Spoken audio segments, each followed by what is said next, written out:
not just talking, top rope walking, ultimate Xing, serious flexing, never be vague with your boy Craig, and opinion mixing from Pete to Nixon, keep doing things in an impactful way, bloody nonsense as the Brits say, talking bloody nonsense.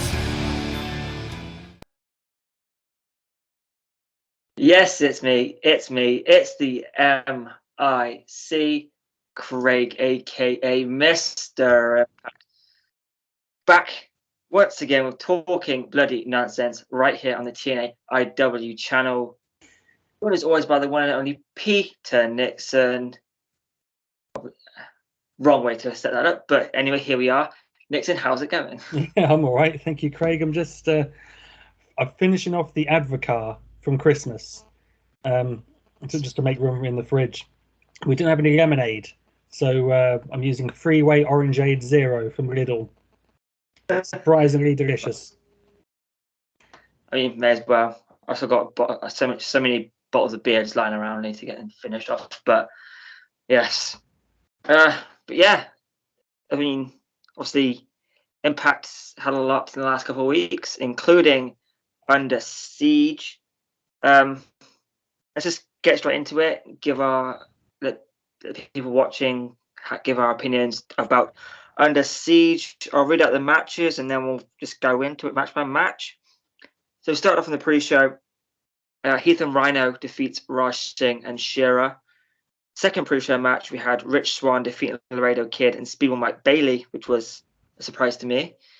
Then opening up the show, we had Giselle Shaw with Alicia Edwards defeating Madison Rain with Neil Dashwood, earning a shot at the Knockouts Tag Titles, which we'll get into in the preview. Chris Sabin then defeats Steve Macklin.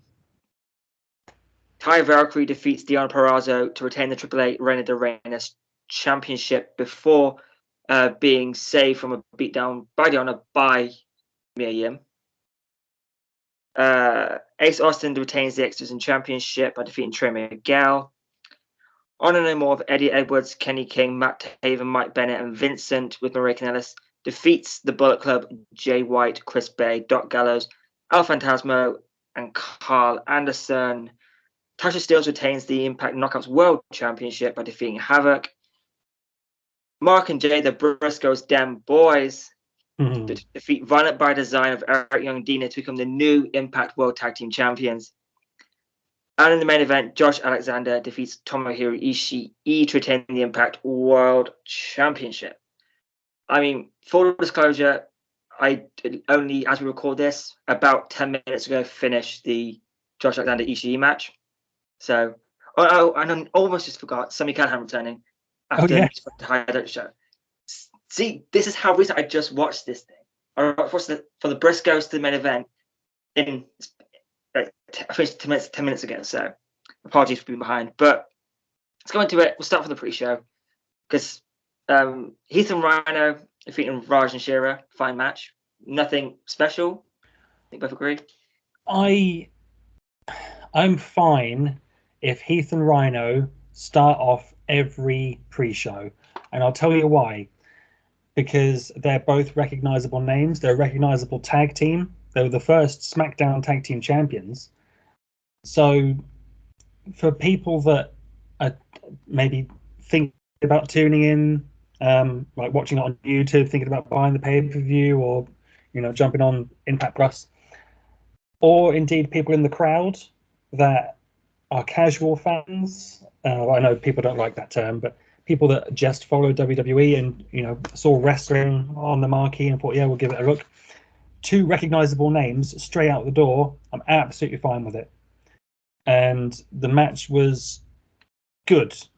It was solid. Not wrong with it whatsoever. I don't know why Rhino has started wooing. Have you noticed this? Yeah. He's got a really good woo. I've got a bit of a weird throat, so I can't do a high-pitched woo, plus I don't want to disturb the neighbours. But for some reason, he started wooing and the crowd are into it. I've no complaints about that match whatsoever. No, each their own. Solid enough. Raj actually looked good, which we didn't see a lot of. But obviously, got majorly derailed by an injury. So he looked good. So did Shearer, for that matter. Shearer, because my previous issue with Shearer was that being a big man, he kind of made the moves look a little bit softer. Now he looks like he's really laying him out. I think when he first started, he was just afraid to really hurt someone because he's a big boy. If he wanted to hurt someone, he would. Yeah. So now you look good in that one. Fine match, only lasted 6 minutes, which wasn't really expecting anything more. Then we got was announced as Rich Swann versus Laredo Kid in a singles match, but for whatever reason, Speedball Bailey was in the match, who was originally scheduled to face Alex Shelley. Ended up being a three-way, a very, very solid three-way. And I enjoyed it. That kind of changed my prediction a little bit, but obviously it's too late to change it in the rankings, which I'm now still one half of the undisputed TNAW prediction champion. So just drop that in there. What was your thoughts on Rich Swann, Laredo Kid, and Speedball Bailey? So from what I understand, Alex Shelley missed the show because he was booked elsewhere, and the booking was made way before Impact tried to book him. So there's a miscommunication somewhere.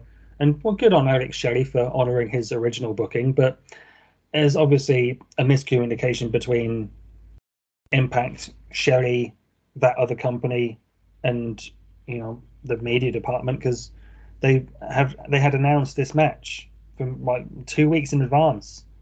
Yeah. Someone should have got on the blower and said, "Oh, Alex Shelley is booked for us. He's not going to be on your show." But I don't think it hurt the show. Obviously, Rhino and Heath versus Raj and Shearer was a bonus match to make up for the lack of Alex Shelley, and Speedball was added to this three-way. But the three-way was fantastic. No complaints about that whatsoever. I love a good X Division three-way shootout. I think it's a great way to have, three good guys early on in your show, sort of set the pace for the rest of the show. Yeah, really, really good match. I mean, how can I not agree? Those three looked incredible. Laredo Kid, it looks like he's.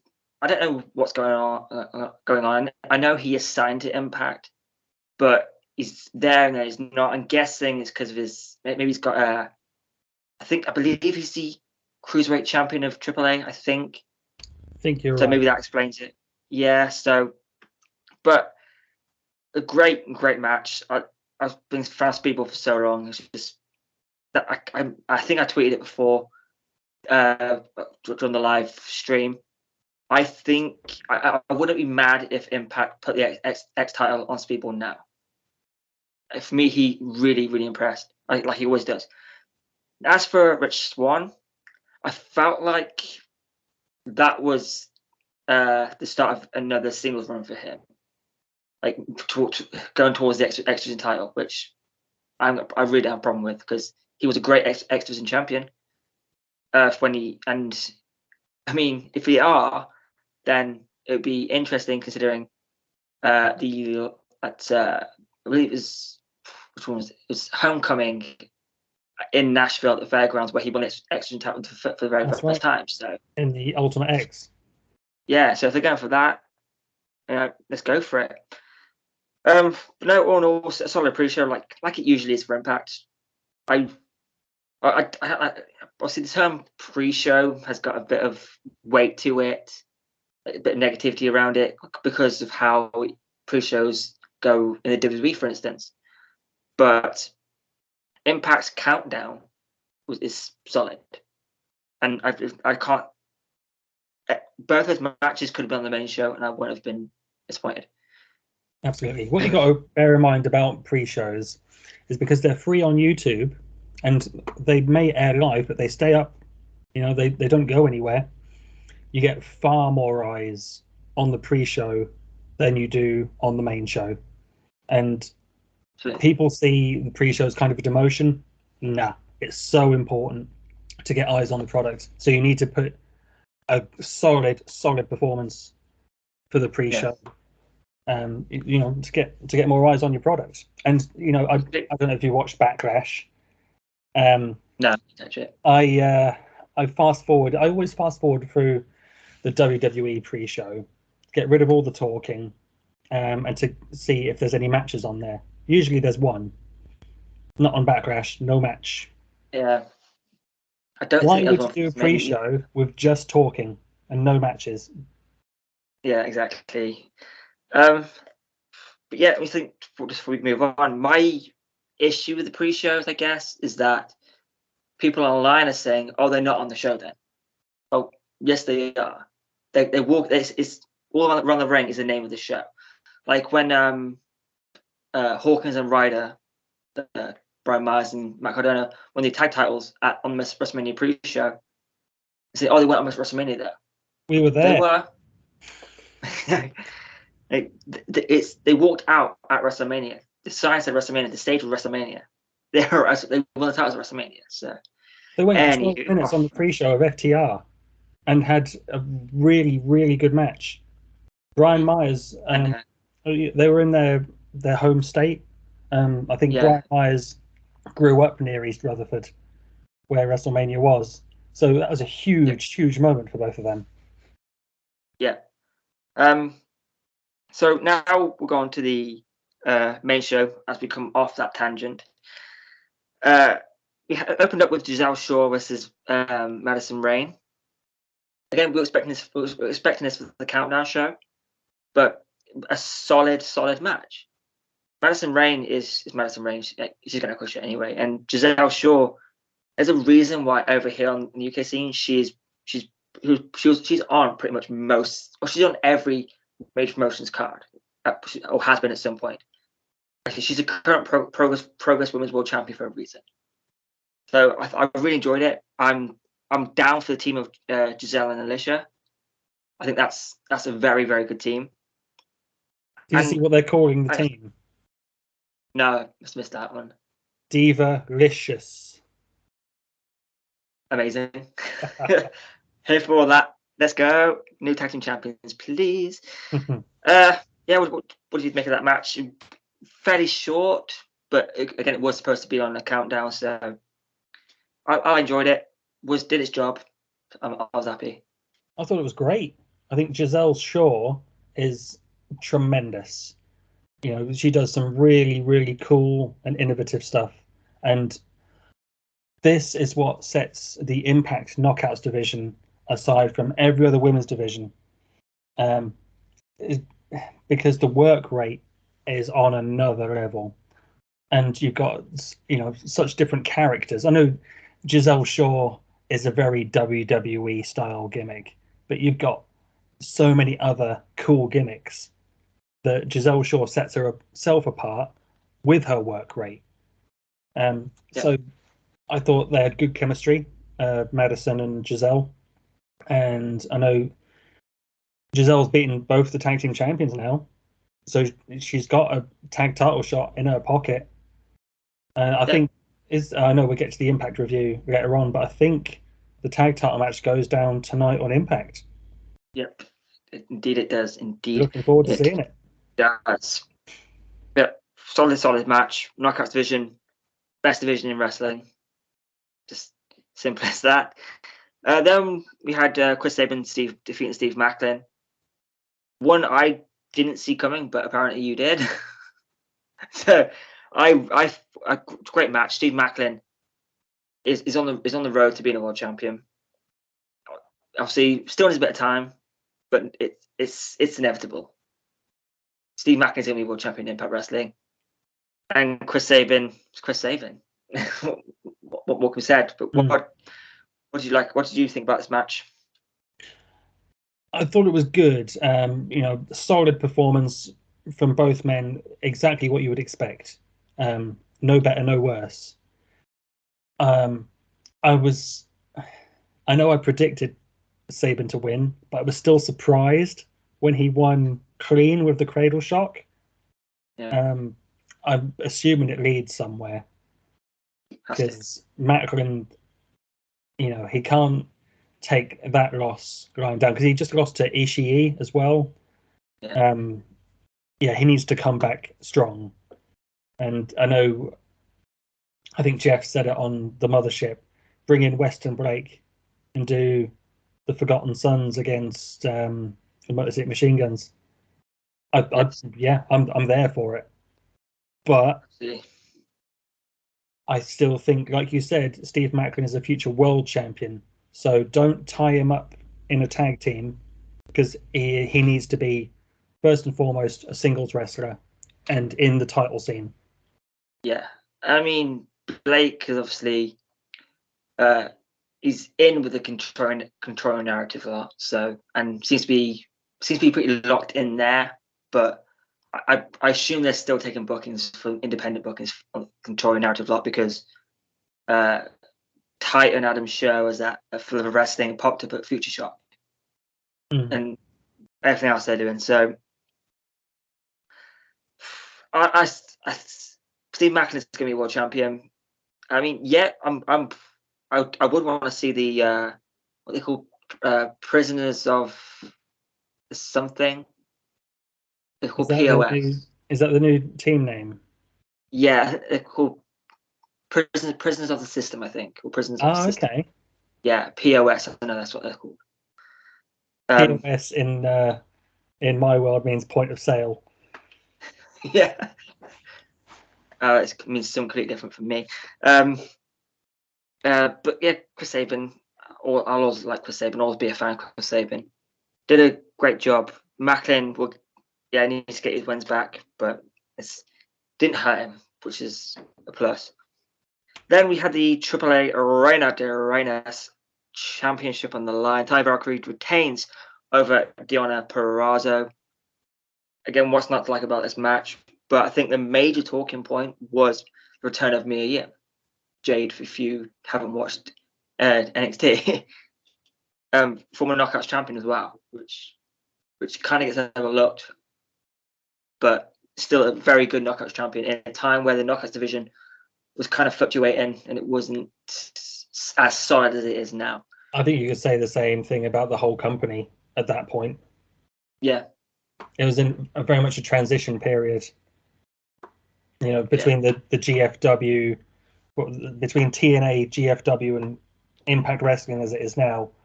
There was this weird time. I know Drew McIntyre came in, and he was the world champion. He still had Kurt Angle and the American Wolves, but it was just a time no one really talks about because not a lot was going on. Yeah, that's fair. But as for the match itself, really solid match. Tyra and Deonna never miss. Nah. So I'm not sure what we said on that one, but what was your take on the match? Yeah, the match was, as we expected, solid work rate. I said that word a lot tonight, work rate. It was good. The crowd were into it, and the crowd were more into Deonna because I think there's a bit of sympathy there. Being put in the position to main event Dynamite. And I don't know if you watch, or if any of our viewers watch Wrestle Talk, but Ollie Davis said they were set up to fail. Talking about Deonna Purrazzo and Mercedes Martinez being put as the main event on Dynamite for the Ring of Honor World Women's Championship. They're put in a position where the AEW audience and the AEW crowd in attendance might not be totally aware of who Deonna Purrazzo is, and Mercedes hasn't been there long, and it's a championship for a different company. Yeah. So, I think there was some sympathy for Deonna going into Under Siege with the Impact faithful audience. So yeah, I've been saying it for weeks. We're due a Deonna face turn. Yeah, I mean, I'm not sure if we're going to get it for a little while longer now. She's probably going to end up being feuding with Mia Yim, so it could would have thought be a little prolonged. But I mean, going back to the match, because I go off on these tangents as we all know. The finish was really cool. Where Deanna had the belt and Taya just rolled her up and she was cradling the belt as she was being pinned. I thought that was really cool. Great stuff. Just to touch on the AEW thing quickly, I didn't watch the match, but I saw clips and I noticed, I think a fan fell asleep, which is just, come on. Mm. I think I don't know if they're just pretending or not. I didn't watch the full thing, but the head was on someone's shoulder and their eyes were closed. Maybe they were just being a dick for the sake of being a dick. That's naughty. Yeah. The match was But no, good. You know, people have been ragging on the match, but Deonna Purrazzo and Mercedes Martinez had a good match. The crowd didn't care for it, like we said. You know, yeah. maybe perhaps set up by Tony Khan to fail, and the reason for that would be he now has ammo to say to the fans, "Look, you wanted your women's main event, and then you got it, and you didn't like it." I mean, we'll get into a little bit more about Tony Khan in the next segment, but I mean, that guy, there's something about him. Then we go to the X Division Championship match. Ace Austin defeats Trey Miguel. Again, nothing that's mind blowing. It didn't reinvent the wheel, but it was a very, very good match, as you could expect from this, because they have good chemistry. They know what each other's doing, and the X Division title is Impact Wrestling. The X Division is Impact Wrestling. That was their identity for years, and obviously now they've managed to branch out a bit from that, but that's still at the very core of the company. So it was a good match, a great match, but I don't think it needs to be analysed any further. But what's your take on that? They're just such a good pairing, Trey and Ace. I love their matches together, and it gave Ace Austin a strong win going into the Best of the Super Juniors, which I believe he's on a plane right now as we record. Yeah, it must be. Yeah, I agree. It was good, and that's all we can ask from the X Division champion and the former champion. So I'm all for it. It was very, very good. Then, for me, my favorite match of the night, Honor No More versus Bullet Club. I thoroughly enjoyed it. It really surprised me Honor No More picking up the win.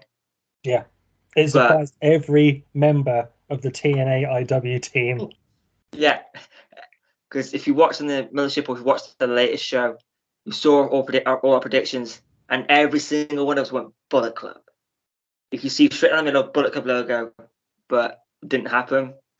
I mean, again, it was such a good match.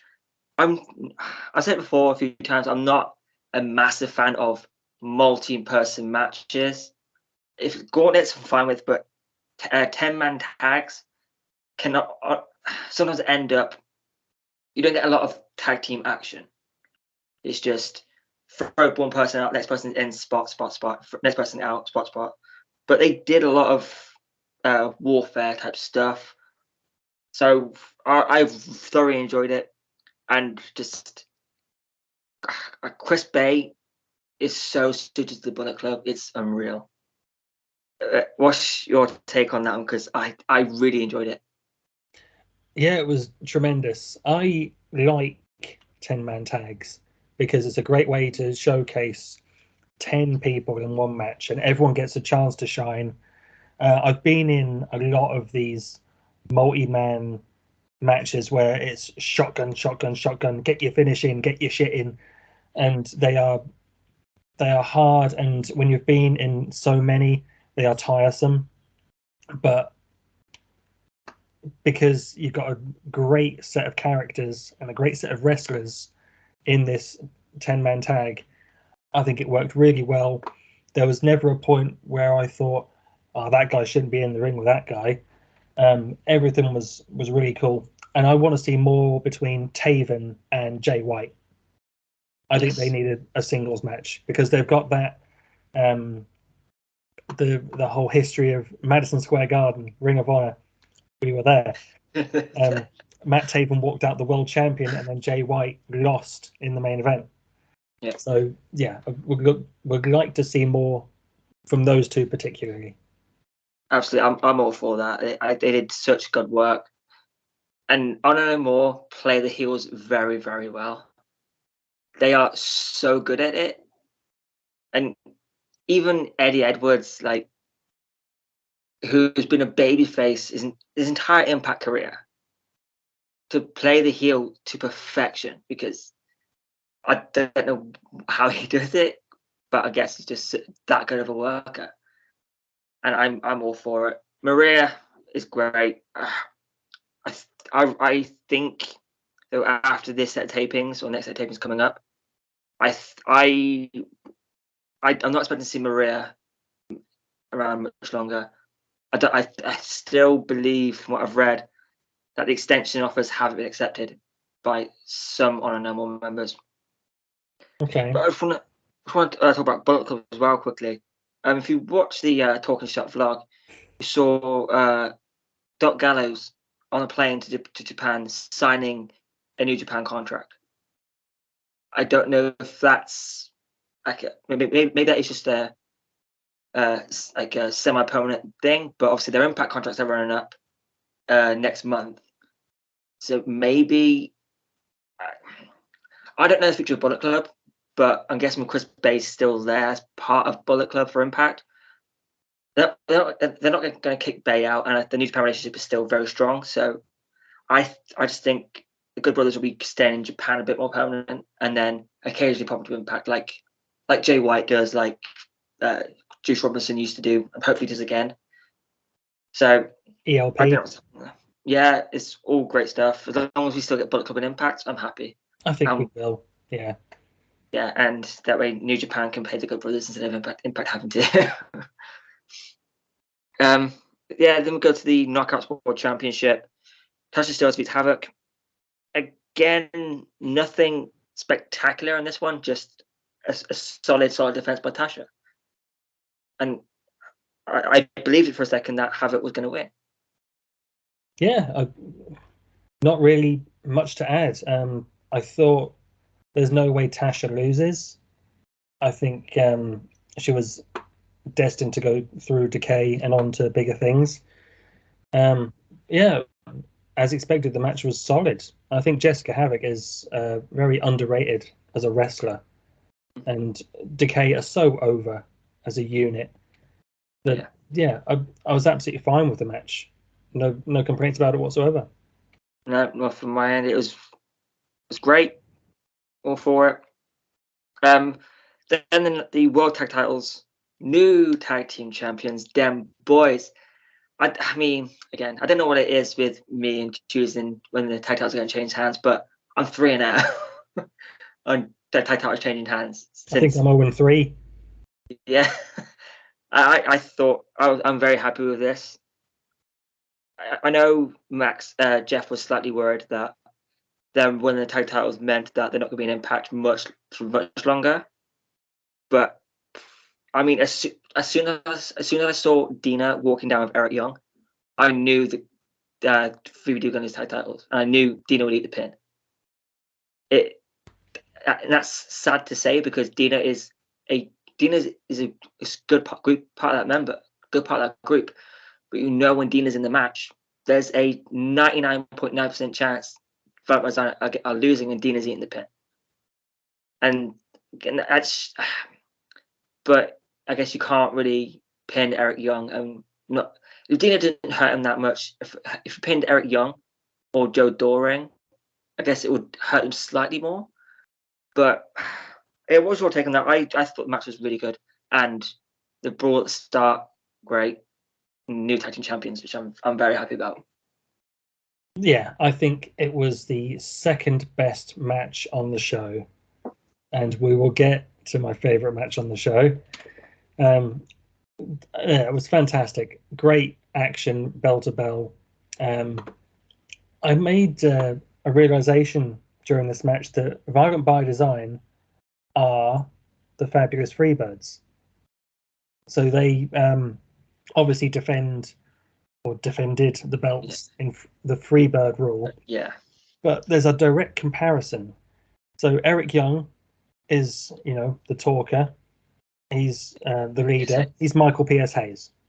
Yeah. You've got the worker and the smaller guy in Dina, and the monster, the big man, the enforcer of the group, Joe Doring, is Bam Bam Gordy. Yeah. There's a perfect comparison between BBD and the Fabulous Freebirds, and it clicked for me when I was watching that match for some reason. I mean, yeah, go on. Yeah. Sorry. I said I can. Now you've mentioned it, I can see it. I can see that comparison. So no, it's good. But yeah, when the Briscoes won, I know I predicted Violent by Design, and I predicted VBD to retain because I thought maybe it's too soon to put the belts on the Briscoes. Maybe, I mean, they're legends. They don't need to be built up, but they've been in Impact for 2 real matches. I thought, build it up a little bit, let it brew before maybe putting the belts on them at Slammiversary. But when they won, it felt right. And it felt like Impact have a legit world-class tag team. No disrespect to Violent by Design or any other team on the Impact roster, but the Briscoes are in the top 3 best tag teams in the world, as far as I'm concerned. And to have the Impact tag team titles on the Briscoes just elevates our tag team division. That was exactly what I thought. As soon as the Impact announced that the Briscoes were coming to the TV tapings leading up to Ender Siege, thought, yeah, get them in, and automatically that tag division gets elevated.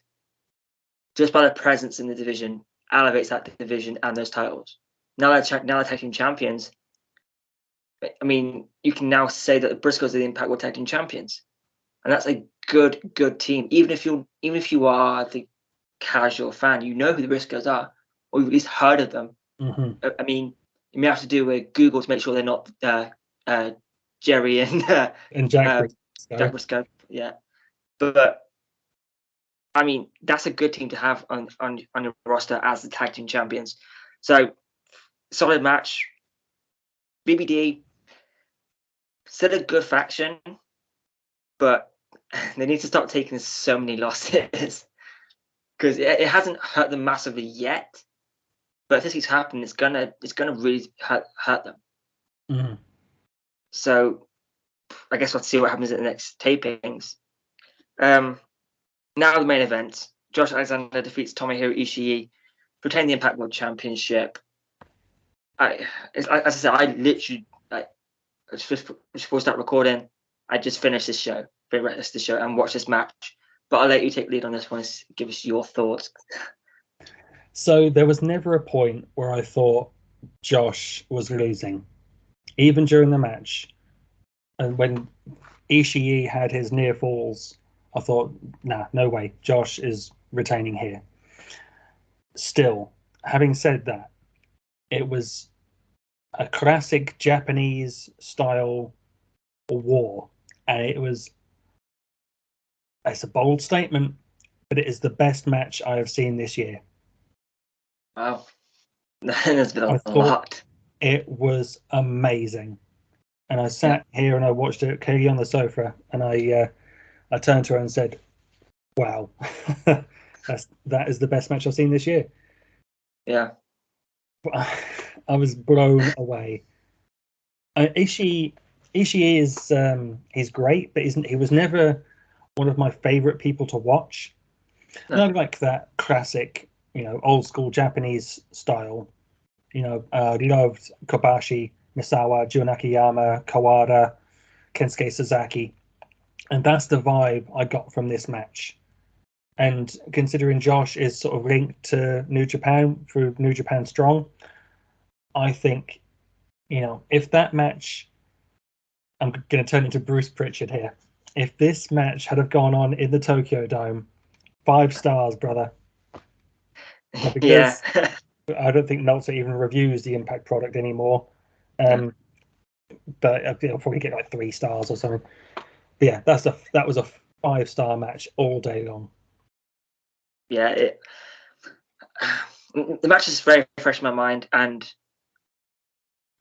I think that's the best Ishii match I've seen in terms of it being an Impact.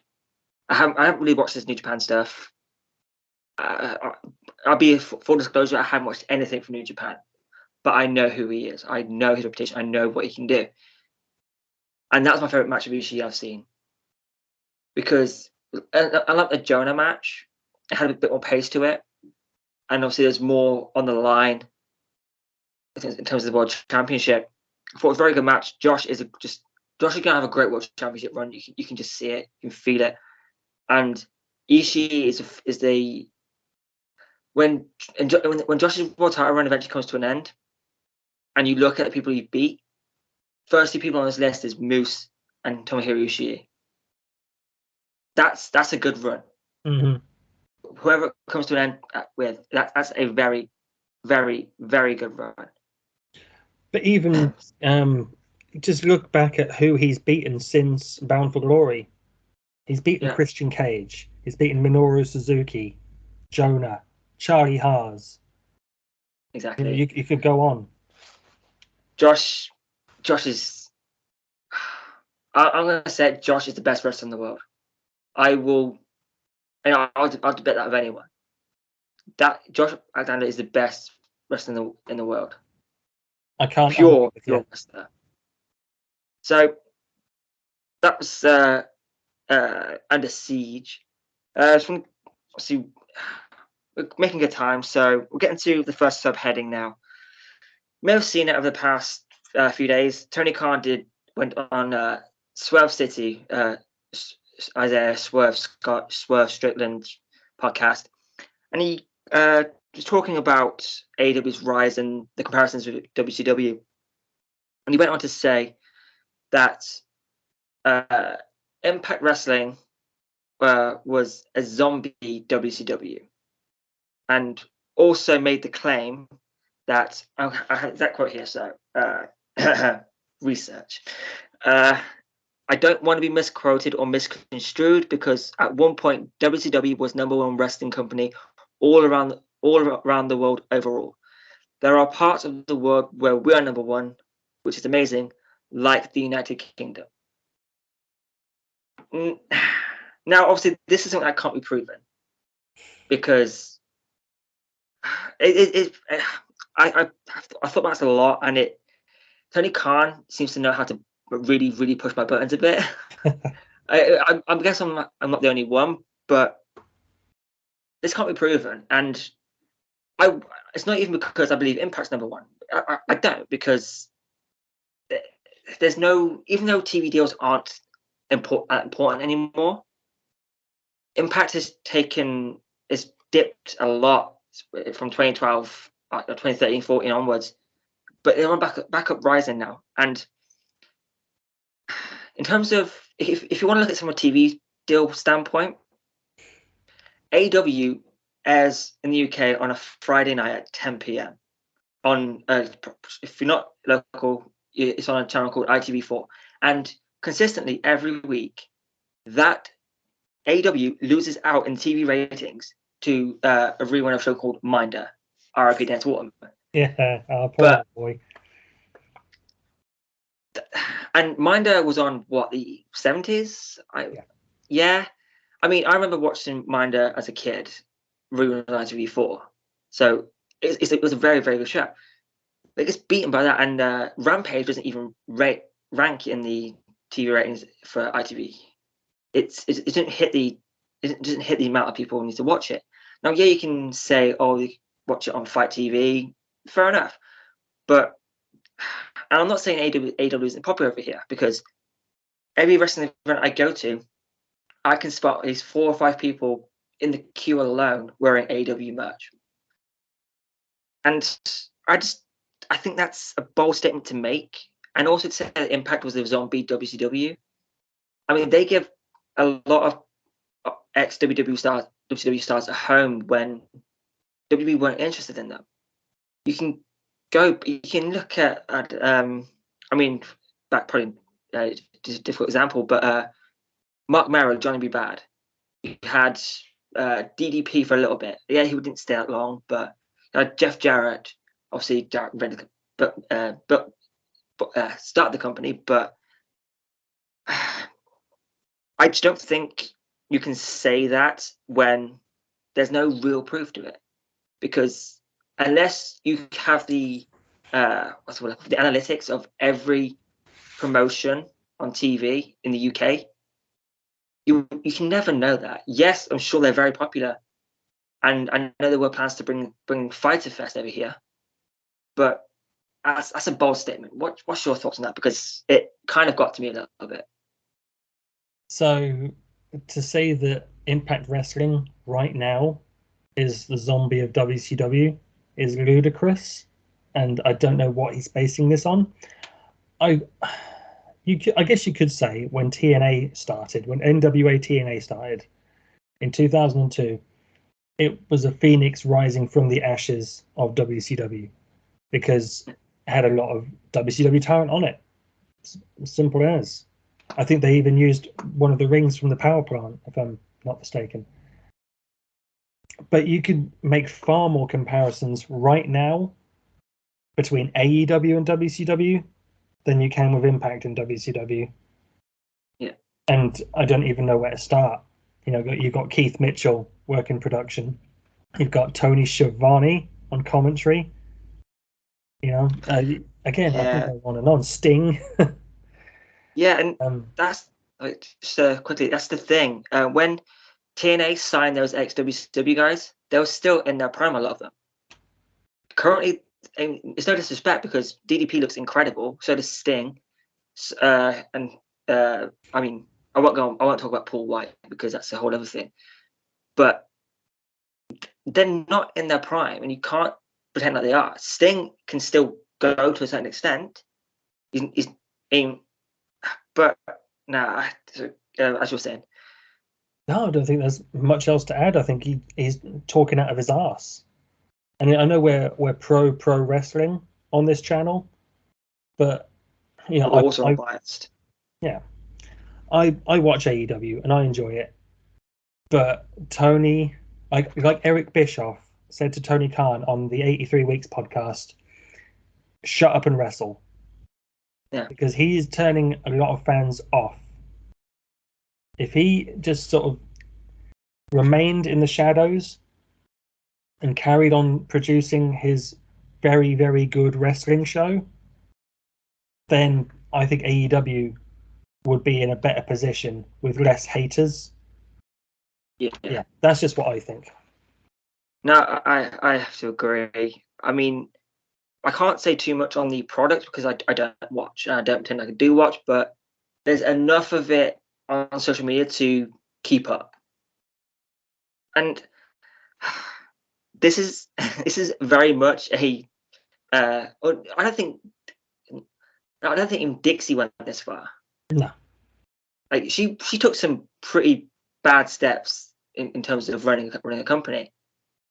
But to go on and say that the company who worked with is the zombie of WCW, that just makes no sense. And then to go on and say your number one promotion in the UK, I mean, I think Fulham get more views than AEW, and they're in the Championship, or they were. Yeah, being promoted though, aren't they? Yeah. Swapping places with Norwich City. Yeah. I wonder if WWE are going to send Fulham and Tony a replica WWE title for getting promotion. That'd be awesome. Yeah, as far as AEW being the number one promotion in the UK, I think in time, if we, you know, with a better TV deal, and you know, if they actually get over here at any point and actually do a show here, then it could happen because WWE is on BT Sports. Not a lot of people have BT Sports. It's harder to get hold of. But how you can actually say that WWE isn't the number one promotion in the UK? Yeah, that's ludicrous. I know TNA came close because they had good ratings on Challenge, and you know when they were coming over here, they were getting 8,000 people every time at the at Wembley, and you know I would I would be walking down the street, I would see TNA T-shirts. There, there was a point when that was a thing. So, and AEW will get to that level, but I don't think they'll ever come close to WWE's popularity around the world. No, I mean, just before we move on, you look at the WWE Clash at the Castle show at the Principality, the former Millennium Stadium in Cardiff. Tickets aren't even on general sale yet, and there's already so much demand. I think on pre-sale sold about, I think it's about 22,000 just on pre-sale. So that you don't say something that you can back it up, especially in today's world, because this is the digital media age. Yeah. And unless you have the exact analytics from BT Sport, ITV, and Fight and YouTube and all that, there's no way you can say that. He says a lot of stuff that he just can't back up, and a lot of people believe it because Tony Khan said it. Just, I think it's just too early to say that. Yeah, I think AEW will get there, but WWE have the advantage of a 50-year head start. Exactly. That ain't changing unless WWE really shit the bed and alienate all the UK fans. They ain't slipping on the top for a while. So, Tony, just get facts. Just do your research before you say stuff. Just give Twitter a rest, mate. Just lay off the Twitter for a bit. Someone take Tony's Twitter account away. Yeah. But anywho, we go on now to second subheading. We're going to give a preview of Impact this week. We'll try and keep it short so we get to the final 10 and not keep you guys too long. But you have on BTI Adrian Prince versus the X Division champion Ace Austin. The Gauntlet for the Gold is back. The Bay and Jay Connection face Josh Alexander and Tomohiro Ishii. The Knockouts World Tag Titles on the line as the Influence defend against Giselle and Lish. Divalicious, as I know, that is it now. That's what they'll be known as forever now. And also Kenny King versus Chris Bay. Again, solid card from a post pay-per-view special for Impact. What you're most looking forward to, and just what should be another solid Impact. Yeah, every match should be tremendous. I'm looking forward to the Gauntlet for the Gold because we'll get to hopes and dreams for Slammiversary, but I think we could see some surprising people turn up for the Gauntlet for the Gold. And is the winner challenging Josh at Slammiversary? Josh cut a promo after the season and said, whoever wins Gauntlet for the Gold, I'll see you at Slammiversary. Wouldn't it be cool if a returning star from Impact's past won the Gauntlet and challenged Josh for the title? But who? Because, Shark Boy's just come back, which, if you know me and you know me on this channel, I'm not a fan.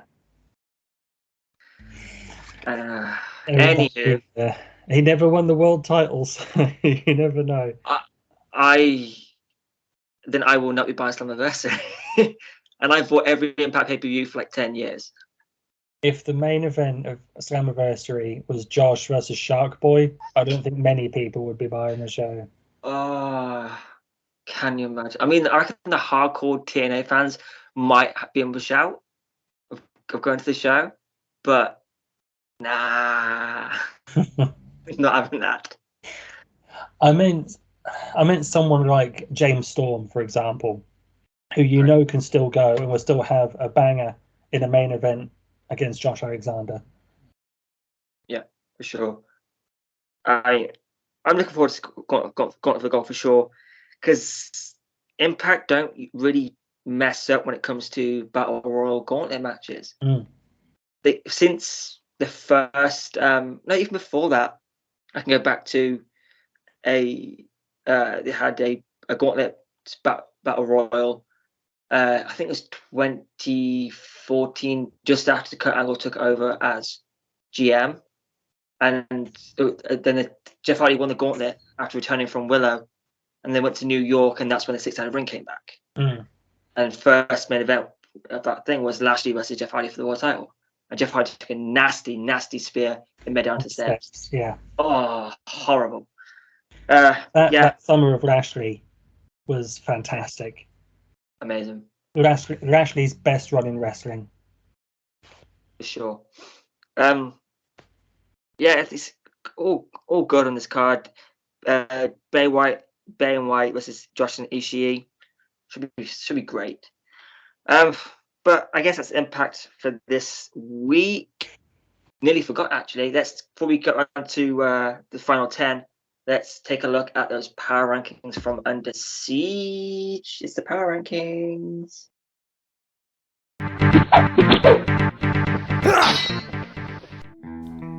Number 10, Ishii. Number 9, the HBIC, Mia Yim. Number 8, Chris Sabin. Number 7, Reina de Reinas champion Taya Valkyrie. Number 6, the Death Machine Sami Callihan. Number 5, Honor No More. Number 4, World Champion Tasha Steelz. Number 3, new Tag Team Champions, the Briscoes. Number 2, X Division Champion Ace Austin. Number 1, World Champion Josh Alexander.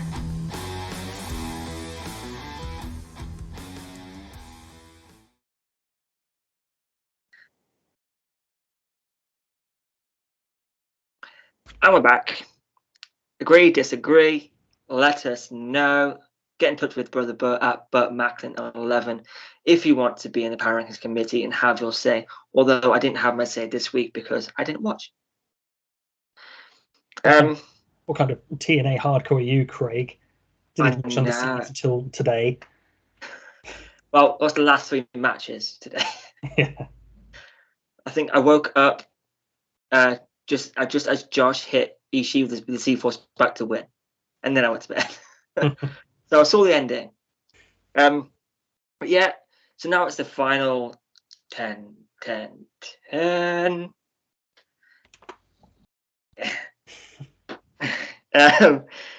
Yeah, so we like to do our predictions. We like to fantasy book on this show, and we thought we'd do a little bit more. Obviously, it's Slammiversary, June 19th. Love that date. In Nashville at the fairgrounds. Love that. For Slammiversary, the 20th anniversary of Impact Wrestling. And we want to take some predictions, what we want to see, who we think might show up, that kind of thing. And I think tonight is as good a time as any, given that by the time most people watch this, the main event will be set for Slammiversary after Friday. So let's get into it. Who can, for the, I believe, go for the 5 titles? Is there 5 titles? There's Knockouts, Tag, Knockouts, World, X, World, and DMC. Who can you see challenging for them? Like, if you could, like, I know DMC might be difficult to call, but who do you hope to be seeing challenging for these titles? So, I don't think. I would like to see some faces from the past return and challenge for a title or 2, but it's a very important show, and you need to showcase current rivalries and the current stars. So, I think it would be very, very fun to have the Influence defend the Knockouts tag titles against Angelina Love and Velvet Sky. My TNA fan man would just blow. I'm pretty sure they're both still active. I don't think Velvet is. Oh, okay. I'm pretty sure she's retired, and I know she had a bit of surgery recently. Right. So I'm not entirely sure. I mean, I think Angela Love is a possibility. Maybe Winter, Katarina Lee. Maybe they could do that, or maybe it could be Team Gar, Mickey James and Lisa Marie. Yeah. Atara. I think that's something I like to see. Or a combination with ODB in it. think it would be great to Yeah. have her on the show in some form. Yeah, for sure. And maybe Gail Kim as special referee. I think that'd be a fun thing. Mm. So that's for the X Division Championship. I firmly believe it will, if not a 1-on-1, at least some combination of Ace Austin versus Mike Bailey. Maybe they'll put in someone else, but I think obviously it could be the Ultimate X, but I don't see it. It's just been a lot lately. Yeah. So I think just have a 1-on-1. Maybe I'll be happy with a triple threat. That's a good way to cap up an anniversary. But I don't know if they want to lean too much into the nostalgia side of things. So maybe just give it 1-on-1, Bailey versus Austin, and that would be a banging match for the title, and have Bailey win. I think that would kill it. Yeah, I'm with you there. I don't think you need to bring anyone back to challenge Ace. I think you showcase Mike Bailey and even have him win the title. Yeah, I think that's there's enough time between now and Slammiversary to really cement Bailey as the next contender and the next champion. So I think it's more than possible. I think it's the safest bet so far. Yeah, definitely. I think we need to see some of the TNA gimmick style matches. Yeah. At least one. We've got to have a King of the Mountain match or a Queen of the Mountain match. Like you said, Ultimate X, we've had 2 already this year. Yeah, the women's one and the one at the Multiverse. Yeah, then last year's Slammiversary we had one as well. So yeah, so steer clear of Ultimate X for the time being. Don't need it. That's a good match. Yeah. But we've just had Monsters Ball. Maybe reverse battle royal. See, if on the TNAW chat, been a lot of talk about a gimmick battle royal for Slammiversary, which I did actually make a petition for that because I want it that much. Yeah. And 6 people have signed it, which I was surprised about. It. 6 signatures, which I thought is a lot more than I thought we were going to get. But that was so cool. If they do it, it's got to be the reverse battle royal, the reverse gimmick battle royal. Yeah, I think that's it. Yeah, I'm down for that because it'd be so cool. I mean, maybe we see Bullet Club and Honor No More in a Lethal Lockdown, but I think if they still want to do a Lockdown special pay-per-view, I think that's where you do it. Yeah. But I mean, what's your prediction for the world title there? Obviously, it's difficult to call it the minute because we don't really know the lineup for the Gauntlet for the Gold, but we can predict, but we'll never know for certain until after Impact. It's so hard to say.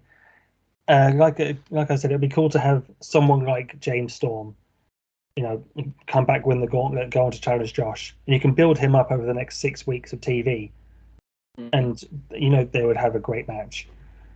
But it would be cool to showcase, someone who's already on the roster, someone who maybe deserves an opportunity but hasn't had one yet. Can't think of any examples off the top of my head. It'd be cool to have someone with TNA lineage, like Chris Sabin, for example, or Eric Young, have them win the Gauntlet and go on to challenge Josh. But then there was that tease at Rebellion when Josh did the Styles Clash. Yeah, this is Slammiversary is really, really where I want the return favor from WWE. That's where it needs to happen if it's going to happen at all. I mean, even though you could say, which a lot of people have, that, and I agree in some respect that, but simply by having the Knockouts World Title and the Knockouts World Champion in the Royal Rumble, that's kind of enough of a favor for Impact. Yeah, and it's not like there was a show that night, so it's not like that to really worry about not using talent. But if WWE and Impact did agree for a quid pro quo thing. Let it be Slammiversary. That's where it should happen. And I mean, Edge is. I can't see it being AJ because the feud with Edge, Damien Priest, and Rhea Ripley, with team with Finn Balor and potentially Liv Morgan, which there's Liv. And a bit. No, we're staying now. Fine. But yeah, I think as for the world title match, I think Jeff and a few others on the mothership was saying, hoping for Jay White, which would be fun, but that would be a second world title match Josh has had with someone not from Impact. He's only defended it twice, and if he's defended for a third time against a non-contracted wrestler, I don't know. I think for Slammiversary, for Impact's anniversary, you need to keep it in the company. I'm fine with Forbidden Door matches, all cool with it, but not for the anniversary. Maybe that's just me, but I think they can build up someone off the roster. And the best thing about Gauntlet for Gold is that anyone can win it, as proven when Brian Myers won his. So, world title is going to be difficult to predict, but yeah, I honestly don't know until I see the lineup for Gauntlet for the Gold. Yeah, that's pretty much where we stand at the minute. DMC, I don't think we'll see it at Slammiversary. No, I also don't know the schedules, but when was the last time the DMC was defended? About 3 weeks ago? Yeah, probably longer. Yeah, it's against Guido, wasn't it? Guido. No, see, I keep going to say Nunzio. Yeah. But yeah, I think I think we'll see it because it hasn't really been around. I mean, if Cardona can defend the NWA World title there, now that would be very cool. Surely NWA will allow it for one night. Doesn't have to drop it. Just have it in the place where it was reborn. It was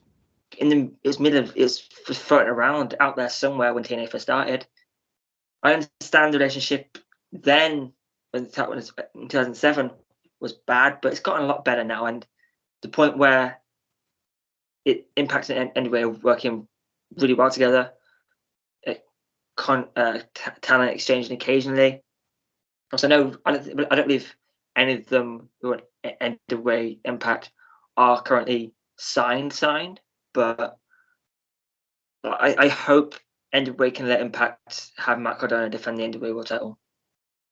I think this would be a nice way to bring it full circle. Definitely. And NWA has even more recent history in that building, because the NWA 73 yes, or was it? I know the first NWA pay-per-view, Hard Times, that happened at that building when Cody dropped the title back to Nick Aldis. But I'm not sure. It was the 73rd anniversary show, I'm pretty sure. Yeah. And yeah, that was when Cody dropped the title back to Nick Aldis in the 2 out of 3 match. Yeah, so there you go. So Slammiversary is obviously difficult to predict at the minute with no real information. Of course, if you the spoilers, you probably already know, but no spoilers here. So yeah, I think it would be a solid show, and with that, I think that's pretty much it for another week.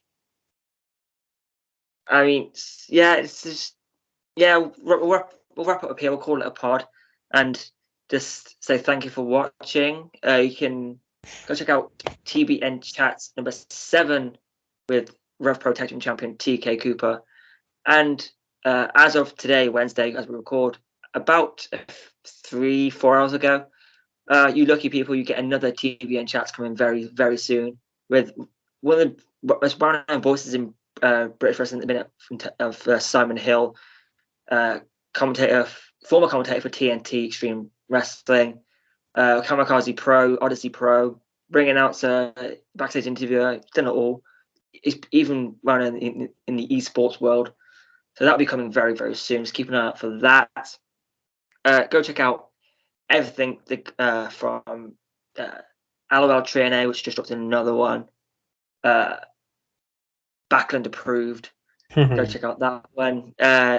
See, every Monday is GoGoPowerRankings with Tatia and Bert.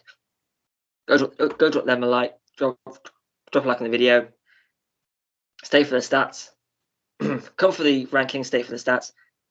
Then there's so much. Got a lot of content coming. Every Sunday on twitch.tv/TNIW channel, you can catch Max and Jeff on the Mothership at 8 p.m.